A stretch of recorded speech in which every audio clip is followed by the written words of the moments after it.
There have been several shark attacks in the U.S. this year, including one fatal encounter in Hawaii that took the life of a professional surfer Sunday.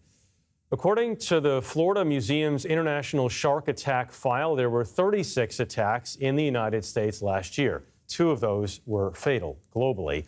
There were more than 120 incidents of sharks biting people or boats in 2023, the vast majority being unprovoked. Chris Fischer joins us now. He's the founder and expedition leader of OCEARCH, a global nonprofit conducting ocean research. Chris, it's great to see you. It's been a little while. I was there in the beginning with you. You can correct me if I'm wrong. And I do want to talk about your research because you say the puzzle is nearly solved or is solved. But first, I want to talk about some of these shark attacks because we cover them every time they happen. People ask you about them all the time. How common are they and how worried are you when you see these headlines? Well, you're always concerned for the families. And Jeff, it's good to be with you. It's good to see you again as well. What we're seeing, Jeff, is we're seeing tremendous success in the United States on our east and west coasts, including Hawaii, just from great management over the years. The ocean's really changed since you and I were kids running around. Our kids are growing up in a different ocean with that success. And we're just seeing a lot more of everything. We're seeing a lot more bait, a lot more game fish, a lot more sharks. And one of the things that the sharks and the game fish do to feed is they push all the bait up against the beaches, whether it's in Long Island or in the Florida Panhandle or out in the Hawaiian Islands, around structure and reefs and the beaches. And so when they push all those bait against the beach, it's easier for them to feed. Well, what that does is that creates a problem for us as humans, because when you and I were kids, we could pretty much just walk in the ocean anywhere we wanted during the 70s, the 80s, and the 90s. But due to tremendous management moves, we really need to stop and look at the ocean first before we go in it. Oftentimes when you're at the beach, you'll see massive areas of bait with birds diving and game fish on it. The sharks are going to be on that. And most of these shark incidences are when we as humans put ourselves in the wrong spot by not noticing what's going on and accidentally insert ourselves into a bunch of bait or a bunch of life. And then our hands or our feet are similar in size and they get confused by the sharks and there's an issue. So we have the great privilege of delivering to our children a very abundant ocean in the United States, more abundant than we've seen since the 1940s. But with that comes some education for all of us who use the ocean to really be able to look at it before we go in it. And it's going to get more and more like this as our ocean continues to get more and more rewilded.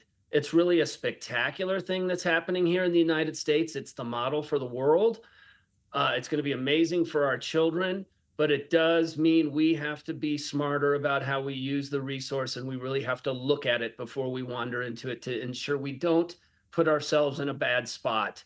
Because the odds are still very, very low, even when you do that. But that is one thing that increases the likelihood of these incidences. Chris, when's the next expedition and when can I join? Well, obviously, you're welcome on the ship anytime. You've been there many times, and you were there from the beginning, for the record.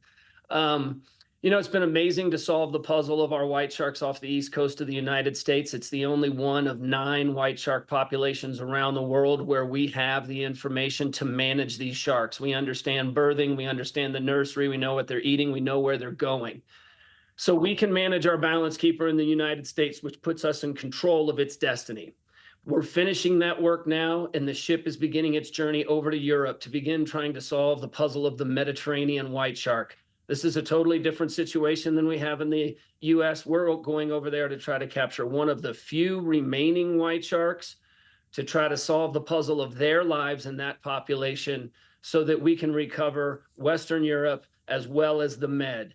Because the big concern long term is it doesn't really help us if our beaches are teeming with life here in the United States. If other places are not, they'll be forced to come here to try to catch our fish. So we need to help them come along, and it'll be the most difficult thing we've ever tried. No one's ever captured or tagged a white shark and let it go over there so it can be tracked. So true pioneering of research and exploration, fundamentally important to all the future of Western Europe and the Mediterranean, it's really going to be a test of everything we've learned on the water over the past 30 years and 46 expeditions. For clarity's sake here, Chris, when you say white shark, it's interchangeable. Great white shark, same thing. It is the same thing, but in reality, there's no such thing as a great white shark. That's Okay. just a movie thing. They're white sharks. Okay. But this is going to be in Europe, you think, a lot of waiting and patience. A lot of waiting. Yeah. I mean, we're going for 8 weeks on the water, 2 weeks off Spain, 2 weeks off France, and 4 weeks off of Ireland. And that is because we're hoping for just one chance at one fish in that whole time to kind of unlock the entire puzzle. Very sorry about the dog in the background. It's all right. It happens. It's what can that one shark, you think? I've never met your dog, but I'd like to sometime. He doesn't seem to be cooperating with the broadcast right now. But he can talk. It's okay. We're used to being around animals, Chris. I got 3, man. I got 1 puppy. She's out of you have control. 3? Are you still in Florida? I'm in Florida in Park City. I'm in Park City now. Nice. All right. Well, listen, we'll say goodbye. I'll let you let the dog out, but I hope we can chat again soon, Chris. And it's good to see you. Yeah, we're really grateful, Jeff. And, if people want to get involved, we're giving away a trip on the ship in Europe. So go to OCEARCH.org. It's free. Enter the contest. Come and join us on the water and maybe participate in making a little bit of history, because this is one of the key components to turning the Med around. We can no longer accept the Med is dead. We've been saying that for decades. We must do something to ensure our future here and their future there. All right, very good. Chris Fischer, thanks so much.